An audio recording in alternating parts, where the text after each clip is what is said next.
here today underneath their coats. In fact, our reporter Ben Siegel spotted some Democrats greeting each other by sort of tapping on their chest, sort of a subtle acknowledgement that they are prepared. Because, of course, it was just 2 weeks ago. It's not just that they witnessed, this horrific violence. They were victims of it. So many who are here today to mark this transfer of power were themselves whisked away off of the Senate or House floor into a secure location. And so many members of Congress, like the rest of the country, are still reeling from this, but in a very personal way. And I have to say, on a very different note, it is just remarkable here. It's always one of my sort of favorite parts of an inauguration is just to watch former presidents and congressional leaders pal around. I have to say, President Bush, as he often does at these things, appears to be having a pretty good time.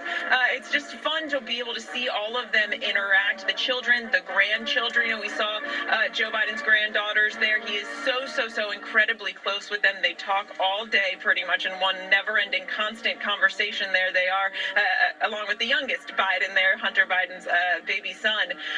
But it is just such a split screen to think that you have, so many coming together to mark really this next chapter at the same time that so many are still coming to terms and grappling with what we saw here just 2 weeks ago.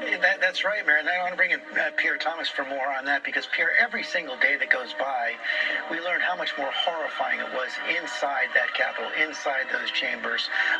Members of Congress could have lost their lives. Indeed, George. Law enforcement officials saying that members of Congress could have been kidnapped. Some of them could have been killed. I've been on the phone with sources all morning. They're talking about that every stop has been pulled. They are not taking any chances. I'm not surprised that members of Congress are wearing body armor. And, George, a couple of the law enforcement officials that I spoke to, including those officers who were in the melee, talked about how while there was a major security breach, they are saying that they believe that they fought to save democracy. They have no doubt that the people that would storm that Capitol were coming in to take hostages and possibly kill people. And one of the officers talked about how many of the people in the crowd were trying to turn them against members of Congress, trying to get them to help them arrest members of Congress. Just extraordinary. But they're watching with a lot of pride today, George, because they believe that they helped keep the unimaginable from happening. Right.